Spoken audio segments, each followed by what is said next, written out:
The south lawn at Ashford Park had been dressed for sport, not ceremony, with painted targets staked at 60 yards and a white rope line drawn through the grass where the players were meant to stand. Eleanor Graves stood at that line now, in a borrowed dress with sleeves too wide at the wrist, her father's leather archery glove on her left hand, the thumb patched twice with catgut thread that had gone dark with age. 40 guests watched from the terrace above. The Duke of Ashford stood 6 paces to her right, his own longbow held loosely at his side, and the words he had just spoken still hung in the summer air, the way a bell's last note hangs after the strike. "Win this match, Miss Graves, and I shall marry you." He had said it with no change in his voice. The guests on the terrace had laughed, because of course they had laughed, because the idea of a duke marrying a companion was the kind of jest that confirmed the order of the world rather than threatened it.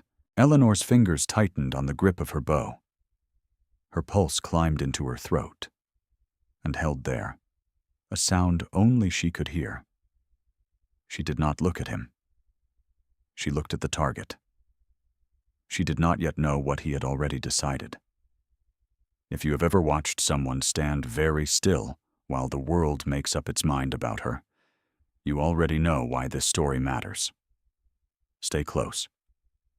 8 days earlier, Eleanor had arrived at Ashford Park in a hired carriage that smelled of damp straw, seated beside Mrs. Hartwell, whose thin hand gripped Eleanor's arm at every rut in the road. Mrs. Hartwell was 73, half-deaf in her left ear, possessed of a sharp memory for names and a frail body that could no longer carry her through a full day without rest. She was the Duke's maternal aunt, and she had employed Eleanor as her companion for the past 11 months, since Eleanor's father had died of consumption in a rented room in Cheltenham and left behind debts of £1,800 and a daughter of 23 with no fortune, no prospects, and no living relation willing to claim her. The position paid £30 a year and included a room that was warm in the mornings and cold by evening. Eleanor had accepted it in the same week the creditors had taken the house. She had brought with her 1 trunk, 3 dresses she had altered herself, a volume of her father's sermons with his annotations still visible in the margins, and the leather archery glove he had used to teach her to shoot when she was 9 years old, and he was still well enough to stand in the garden and correct her elbow. Ashford Park announced itself at a distance. The drive curved through elms for a quarter mile before the house appeared, pale stone and tall windows, and a portico wide enough to stable 4 horses under. Eleanor counted the windows as the carriage approached. 17 across the front. The stone was warm in the afternoon light, the color of cream left standing, and the lawns that swept down from the south terrace were cut so finely they looked as though they had been combed. Mrs. Hartwell squeezed her arm and said, with the cheerful obliviousness of a woman who had grown up in rooms like these, that the east wing had the best light for reading. They were met in the entrance hall by the Duke's steward, a thin, composed man named Mr. Fenwick, who addressed Mrs. Hartwell by name, and Eleanor not at all. His gaze passed over her as though she were part of the luggage train, which, in the arithmetic of a house like this one, she was. She was shown to a room on the 2nd floor, small and clean, with a single window overlooking the kitchen garden. Her trunk was carried up by a footman who did not meet her eye. She unpacked her 3 dresses, hung them in the wardrobe where they occupied less than a quarter of the rail, and set her father's glove on the bureau beside the wash basin. The leather was cracked along the knuckles, and the smell of it, when she bent close, was still the garden at Cheltenham. Still the particular warmth of the air on the day he had last placed it in her hand and told her to keep it. Still him. She met the Duke that evening at dinner. The table seated 24, and Eleanor was placed at its farthest end, beside a young clergyman who spoke mostly about his parish's new roof and a widow from Surrey who said nothing at all. The candles threw long shadows across the silver, and the conversation moved in the measured way of a house party still assembling its hierarchies, testing its alliances, deciding who warranted attention and who could safely be overlooked. The Duke sat at the head of the table, tall and spare, with dark hair cut close and a face that gave away less than a shuttered window. He was 31, a widower of 3 years, and the entire house party appeared to have been arranged, though no one said so directly, around the question of who he would marry next. Miss Cecilia Langford sat to his right, golden-haired and confident in cream silk, the daughter of an earl and the acknowledged favorite of the Duke's mother, Lady Pemberton, whose silver hair was dressed high and whose posture at the table communicated ownership of every surface her gaze touched. Lady Pemberton held a glass of Rhenish that she did not drink and surveyed the room with the assessing calm of a woman who had arranged everything and was waiting for the world to confirm her arrangements. Eleanor watched from the far end. She ate her soup. She answered the clergyman's questions about Mrs. Hartwell's health. She did not look at the Duke more than twice, and both times she found him already looking at her, his expression unchanged, as though she were a line in a book he had not expected to find interesting. The second time, his gaze held for a moment longer than occasion required, and she looked away first. And the warmth that moved through her chest was a thing she immediately attributed to the wine she had not been drinking. The following morning, Lady Pemberton came to Mrs. Hartwell's sitting room while Eleanor was reading aloud from a collection of letters. The room was bright with late morning sun. Mrs. Hartwell's hands were folded in her lap, her eyes closed, her face settled into the expression of a woman who was not sleeping, but had chosen to listen without the labor of seeing. Lady Pemberton stood in the doorway, assessed Eleanor with the kind of gaze that inventories a room for items that do not belong, and addressed her aunt by name. "I see you have brought your companion," Lady Pemberton said, as though identifying a piece of luggage that had been placed in the wrong corridor. She turned to Eleanor. "You are very welcome to use the servants' sitting room if you find the public rooms crowded. The companion will be more comfortable there, I expect." The companion. Not Miss Graves. Not Eleanor. The companion. As though the word itself were a small room, and Eleanor had been placed inside it. Mrs. Hartwell frowned and opened her mouth to object, and Lady Pemberton was already gone, her silk rustling against the doorframe as she passed through it. The conversation closed before it had begun. Eleanor's hand, the one holding the book, did not tremble. She made certain of it. She turned the page and continued reading, her voice steady as a drawn line, and the heat that climbed from her collarbone to her jaw was visible only to herself and to anyone standing just outside the open door of the sitting room, which, as it happened, the Duke was. He had paused there, one hand on the frame, his face still. He said nothing. He did not enter. He looked at Eleanor's hand on the page, then at her jaw where the flush had climbed, and something behind his eyes shifted like a stone settling into the bed of a river. Then he walked on, his footsteps measured, and even on the polished floor. Over the next 2 days, the shape of the party clarified itself. Miss Langford was to be everywhere the Duke was, placed there by Lady Pemberton's quiet machinery, a chaperone's touch on an elbow here, a dinner arrangement there. Miss Langford played the pianoforte beautifully, discussed the landscape with confident taste, and deferred to Lady Pemberton in all things, while managing to suggest that such deference came from warmth rather than strategy. She was not unkind. She simply occupied space as though it had been measured for her in advance, every chair and conversation angled to receive her, the house itself organized around her arrival the way a church is organized around the altar. Eleanor watched from the periphery, a figure in gray muslin moving between Mrs. Hartwell's rooms and the garden paths where the older woman liked to walk before noon. She carried books, fetched shawls, cut flowers for the bedside table, and made herself small in the way that companions learn to make themselves small, which is to say, she performed the daily discipline of being present without being seen. On the fourth morning, Eleanor rose early and walked to the archery range at the bottom of the south lawn, where the targets from a long-ago tournament still stood in the grass, their painted rings faded by weather. The morning air was cool, and the dew was still on the ground, darkening the hem of her dress as she crossed the lawn. She had brought her father's glove. She had not shot in 11 months, not since the last afternoon in the garden at Cheltenham, when her father had stood behind her and corrected the angle of her elbow with a hand that shook.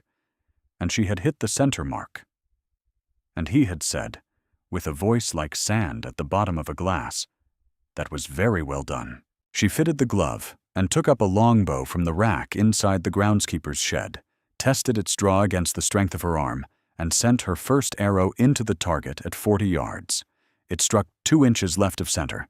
She adjusted her grip, corrected the angle her father had always corrected, and shot again. This time, the arrow split the inner ring. She did not know the Duke was watching.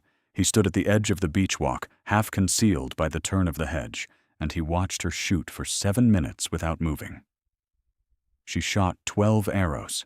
9 of them found the inner ring. Her posture was clean, her draw smooth and patient, the rhythm of it like breathing. And the glove on her left hand, old and patched and wrong for a lady's hand, fit her as though it remembered the shape of her grip. She retrieved her arrows with quick, efficient strides and walked back to the line and shot again, and each time she drew the bowstring her face settled into an expression the Duke had not seen on it before, a kind of fierce, private quiet, as though the garden at Cheltenham were still behind her, and the man who had taught her were still standing, and the world had not yet sent its creditors. She lowered the bow after the last arrow and stood for a moment with her eyes on the target and her hand on the glove, her thumb tracing the catgut patch, and the early light caught the side of her face and made her look for an instant as though she belonged here, as though there were a place in the world that had been set aside for her skill, and she had simply not been told where it was. The Duke's hand, resting against the hedge, closed slowly. His jaw tightened. He said nothing. When she finished, she folded the glove and tucked it inside her sleeve. The Duke stepped back behind the hedge and was gone before she turned. That afternoon, walking the east corridor on her way to fetch a book Mrs. Hartwell had requested, Eleanor passed a portrait of a woman she did not recognize, young and dark-haired, with a small oval cameo at her throat, and a face that was almost smiling. The paint was fine, the frame gilded, and the eyes of the woman in the portrait had been rendered with a care that suggested the painter had loved the subject, or the patron had loved her enough to insist on accuracy. Eleanor paused. She leaned closer. The brushwork around the mouth held something she recognized, a tension between composure and warmth, as though the woman had been trying not to laugh. The Duke's voice came from behind her, low and level. "Walk with me, Miss Graves. The corridor is cold." She startled. He stood 3 paces away, his hands clasped behind his back, his gaze not on her face. He was looking at the portrait. His expression held no invitation and no warmth. It held the particular stillness of a man standing before a thing that cost him to look at, and that he looked at anyway. "Your Grace," she said, which was not an answer and not a refusal. "Now, if you please." It was a command, not an invitation, and Eleanor obeyed it without understanding why, falling into step beside him as he turned toward the long gallery, where the afternoon light came through tall windows and laid itself in warm panels across the floor. He walked in silence for the length of the gallery, and she walked beside him, and the space between them was no more than the width of a chair, and the warmth of his arm near hers was a fact her skin recorded and her mind refused to interpret. Her pulse moved unevenly. She kept her hands clasped before her. "You shoot well," he said, without looking at her. Her step faltered. "You saw." "My father taught me," she said, recovering. "At Cheltenham." He paused at the window. He paused. The light fell across his hands. "Mrs. Hartwell speaks of him often. She says he was a man of uncommon patience." Eleanor's throat closed for a moment, a small, private seizure of grief she did not permit to reach her face. "He was," she said. The Duke turned to her. "Eat something before evening," he said. "You were not at luncheon." He left before she could answer, his stride carrying him down the gallery and through the far door without turning back. Eleanor stood at the window, her hand on the sill, the warmth of the stone under her palm a poor substitute for the warmth that had been standing beside her a moment before. Her pulse moved in her wrist like something trying to speak. She pressed her fingers against the sill until it steadied.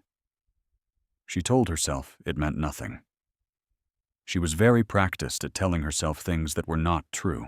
Miss Langford's place in the Duke's future was made plain at the dinner on the 5th evening, when Lady Pemberton announced to the table that Miss Langford had been invited to remain an additional week, and that she would be seated beside His Grace for all remaining formal meals.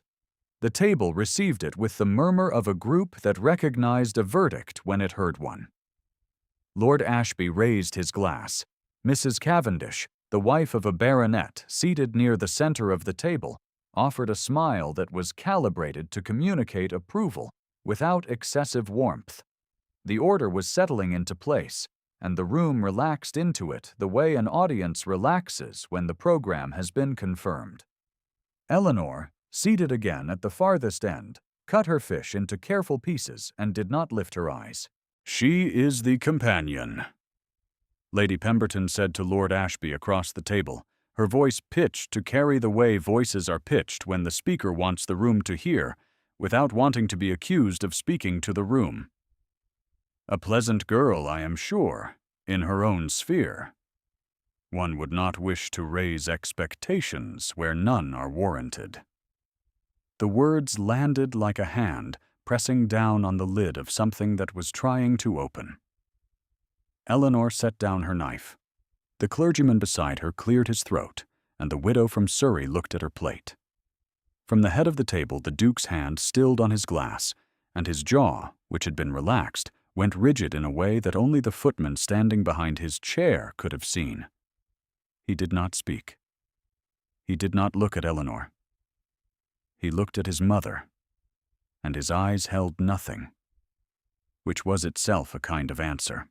Miss Langford glanced at Eleanor from the far end of the table, and her expression carried the particular discomfort of a woman who understood she was being presented as a weapon and could not quite object to the hand that wielded her. The days accumulated. Eleanor tended Mrs. Hartwell, walked the garden, and made herself useful in the small, constant ways that companions make themselves useful, mending a torn hem for a housemaid, reading aloud each evening, carrying messages between the kitchen and the sitting room when Mrs. Hartwell wanted her chocolate prepared a particular way. She kept her father's glove in the top drawer of the bureau and did not return to the archery range. She thought about it. She thought about the feel of the bowstring under her fingers and the sound of the arrow finding its mark, a sound like certainty, like a question answered in wood and air. She thought about it, and she closed the drawer. The Duke appeared at the edges of her days with a regularity that she refused to interpret. He was in the library when she went to fetch a book. He was on the garden path when she walked Mrs. Hartwell after breakfast. He issued small commands, each one practical and clipped. "Take this shawl to my aunt. She left it in the morning room. Do not walk the west path. The groundskeeper has been digging, and the footing is poor. Sit down, Miss Graves. You have been standing for an hour." Each command landed like a stone dropped into still water, and the ripples moved outward through her body, warmth in her face, a quickening awareness of the precise distance between his hand and her arm. A breath held half a beat too long.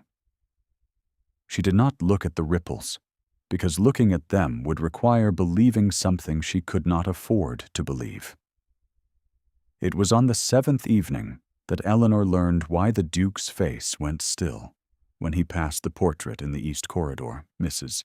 Hartwell, drowsy after her evening chocolate, spoke of it without prompting. The way old women sometimes release a truth they have held so long, it has worn smooth. "Anne," Mrs. Hartwell said. Her voice was quiet, her eyes on the fire. "His wife. She took ill in the spring of their 2nd year, a fever that came on suddenly and without warning. Edmund was in Hereford seeing to a tenant dispute. A drainage matter, nothing pressing, the sort of thing a steward might have handled. 3 days he was gone. 3 days. And by the time word reached him, she was already beyond the physician's help.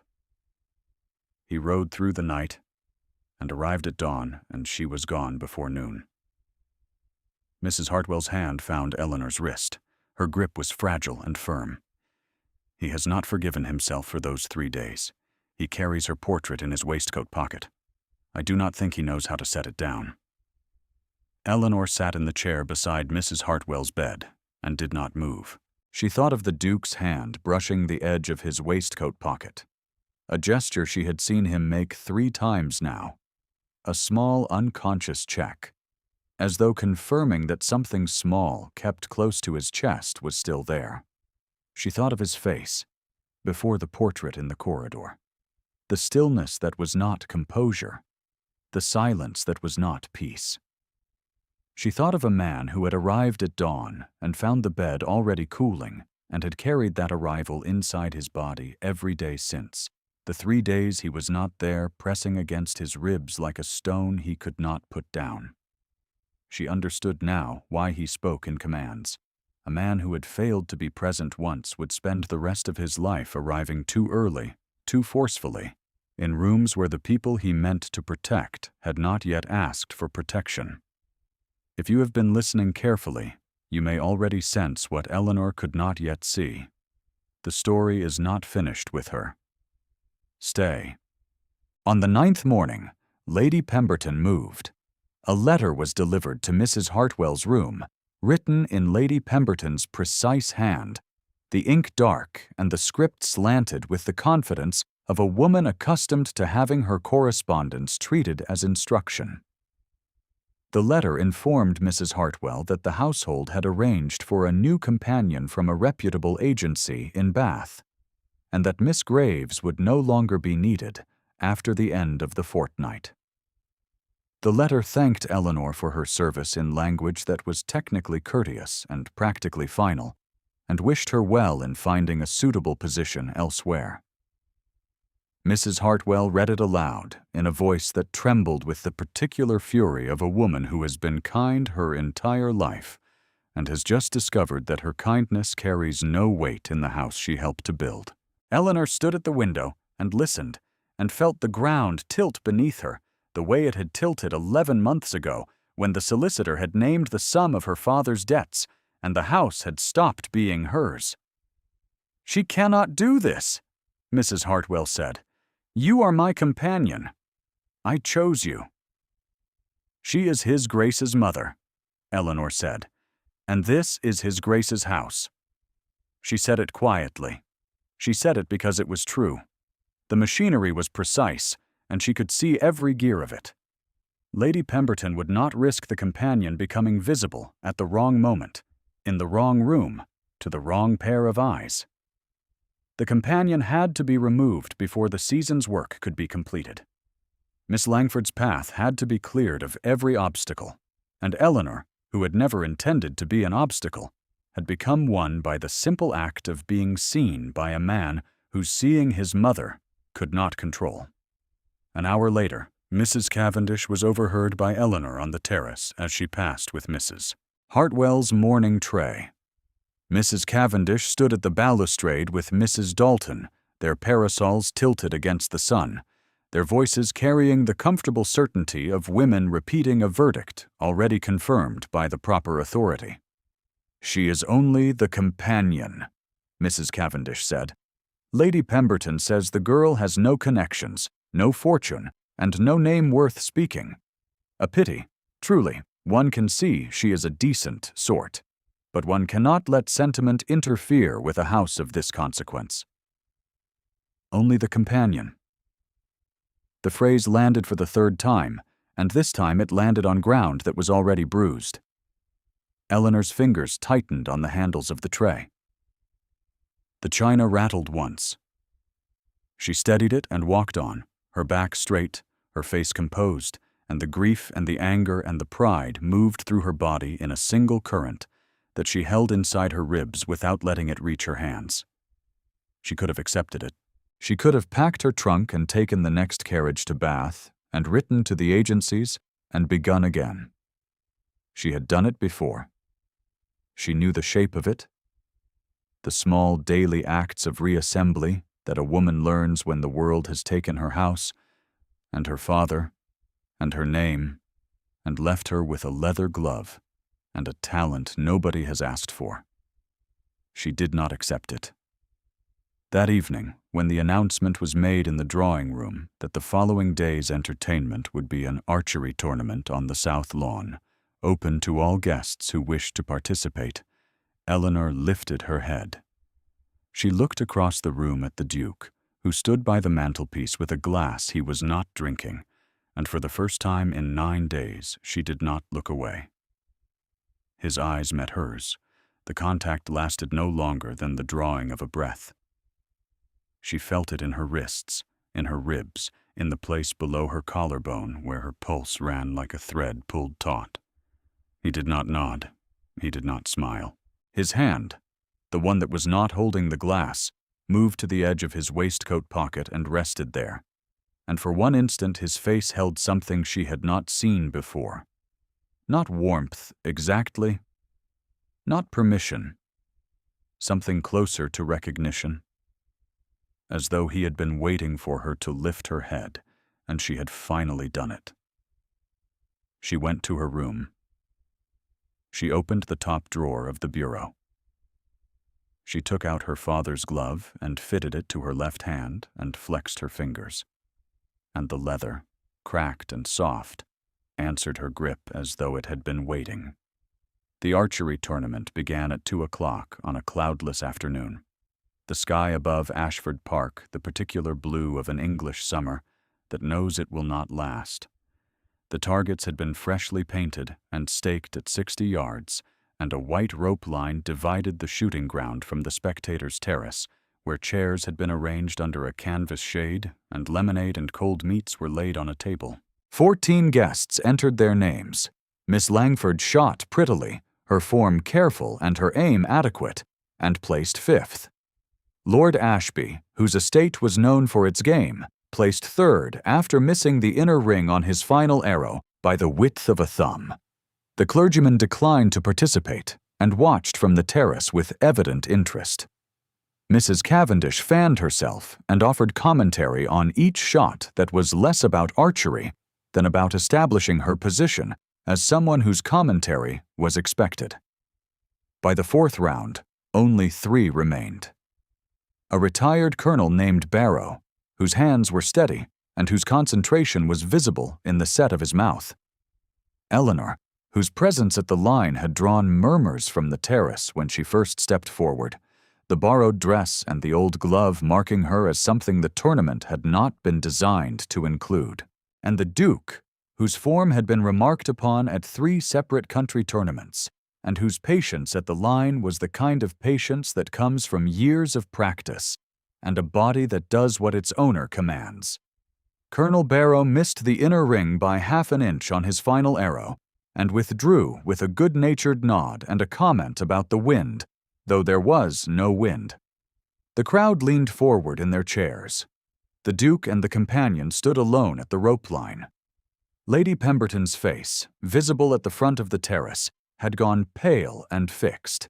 The composure of a woman who sensed that something was happening outside the scope of her arrangements, and who could not, from her chair, reach the machinery in time to stop it.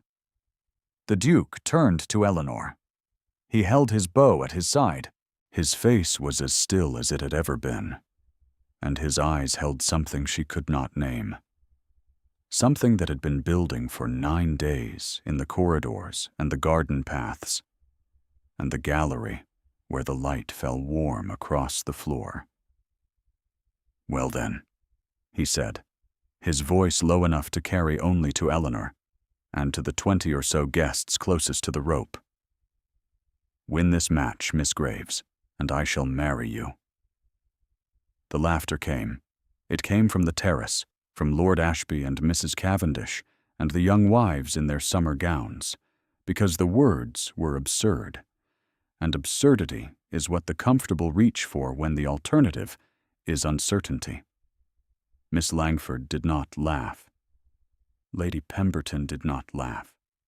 Mr. Fenwick, standing at the edge of the lawn with his hands behind his back and his ledger under his arm, did not laugh. Eleanor looked at the Duke. The leather of her father's glove creaked against the grip of the bow. "Your Grace mocks me," she said, and her voice was level, and her hands were steady, and the heat behind her eyes was visible only to him. "I do not mock," he said. The words were quiet. They were not a jest. She turned to the target. She drew. The bowstring sang against her fingers, and the arrow flew straight and true, and struck the center mark with a sound like a door closing. The crowd on the terrace went quiet. Mrs. Cavendish's fan stopped mid-stroke. Lord Ashby set down his lemonade. The Duke raised his bow. He had not missed the inner ring in 4 rounds. His draw was patient and clean, the muscles of his forearms steady, his breathing even. He was a man who did not miss. He drew. He held. The string was taut against his cheek. His eyes for one moment moved from the target to Eleanor. Standing 6 paces to his left, with her father's glove on her hand, and her chin lifted, and the late afternoon light catching the side of her face, something crossed his expression, a settling. A decision made not in this moment, but long before it, confirmed now in the presence of witnesses who did not yet understand what they were witnessing. He released. The arrow struck the outer ring. A clean miss, deliberate as a signature. The silence that followed was not the silence of surprise. It was the silence of recognition, arriving slowly, like dawn, across a crowd of people who were only now understanding what they had seen. Lord Ashby's hand, which had been raised to applaud, lowered. Mrs. Cavendish pressed her gloved fingers to her mouth. The clergyman sat forward in his chair. Colonel Barrow looked at the Duke, then at Eleanor, and his weathered face held the expression of a man who has just witnessed something that will improve his opinion of the aristocracy for the remainder of his life. Lady Pemberton stood. Her hand gripped the arm of her chair, and her knuckles were white against the painted wood. "Edmund," she said, and her voice cracked on the second syllable of his name. The composure she had maintained for 40 years, splitting along a seam she had not known was there. The Duke set down his bow. He walked to where Eleanor stood, 3 strides across the white rope line, and he stopped before her, and the crowd on the terrace held its breath like a single living body. "My word was given before witnesses. I will marry Miss Graves." The words were level, unhurried, specific. He did not raise his voice. He did not look at his mother. He looked at Eleanor, and his face, which had been still for 3 years, was not still now. The mask had not fallen. It had been set down deliberately, the way a man sets down a weight he has carried too long and finds that his hands remember what they were for. Lady Pemberton's mouth opened. No sound came. She looked at Miss Langford, who sat motionless in her cream silk, her hands folded in her lap, her face holding the particular expression of a woman who has just understood that the room she was measured for had never been hers. Miss Langford closed her eyes briefly, and when she opened them, she looked not at the Duke, but at Eleanor. And what passed between them was not hatred. It was the quiet recognition of one woman who understood that another woman's worth had been accurately seen, and that her own had simply been assumed. Mr. Fenwick stepped forward from the edge of the lawn. His Grace's word was given in the presence of the assembled company, he said, his voice carrying the flat procedural weight of a man who had prepared for this moment with the same care he brought to quarterly accounts. I shall note the date and the terms for the record. Mrs. Hartwell, seated at the near end of the terrace with a blanket over her knees, pressed her hands together and said nothing, and her eyes were bright, and the thin line of her mouth was not trembling but holding, the way a woman holds when she is trying not to let joy arrive too quickly in case it leaves. Eleanor looked at the Duke, her lips parted. The air between them held the weight of a room in which something has been named that cannot be unnamed. You missed, she said quietly. Yes, he said, on purpose. He did not answer. He did not need to.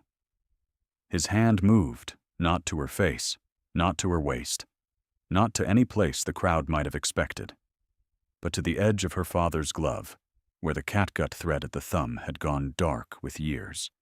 He touched it once, lightly, with 2 fingers, as though confirming that the thing she had carried was real, and that the woman who carried it was worth the cost of what he had just done. Lady Pemberton sat down. Her posture, which had commanded every room she had entered for 40 years, had lost its top note. She did not weep. She did not rage. She looked at her son as though seeing him clearly for the first time in 3 years, and what she saw there, the absence of the mask, was worse than any defiance she could have prepared for, because it meant the mask had been grief, and she had not known. That evening, Ashford Park settled into a quiet it had not held since Eleanor arrived.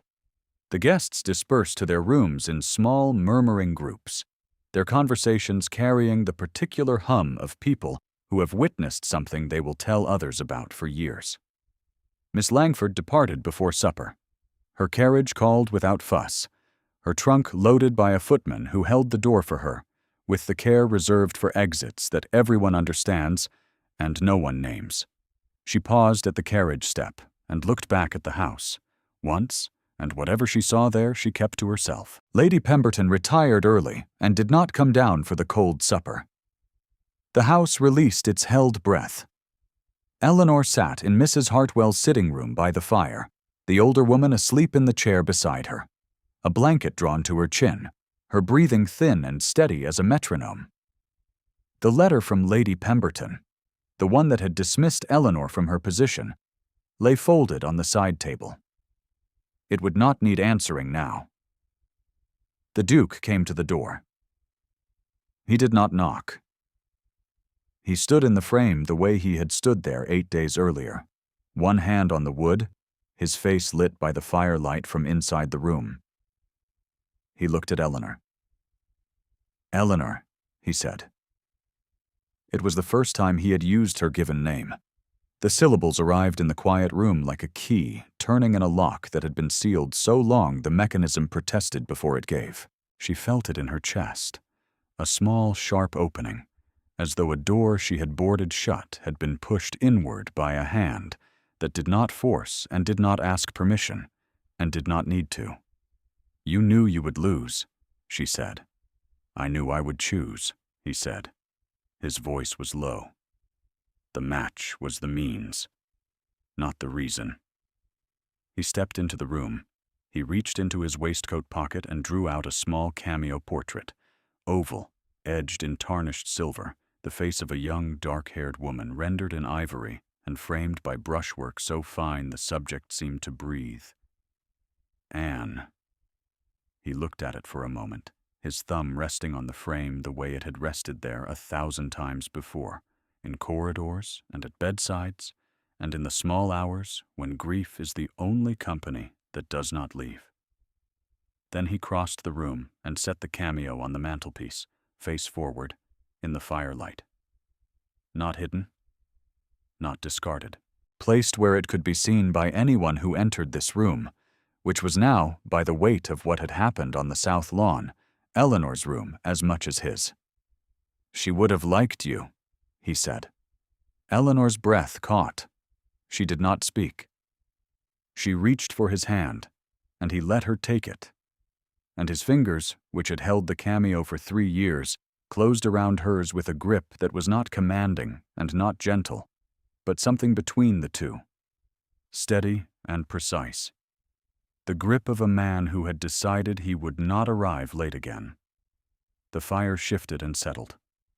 Mrs. Hartwell slept on, her thin hand curled against the blanket, her face peaceful in the way that old women's faces are peaceful when the people they love are finally in the same room. Outside, the south lawn lay dark and quiet, the archery target still standing in the grass, the white rope line catching the last of the moonlight.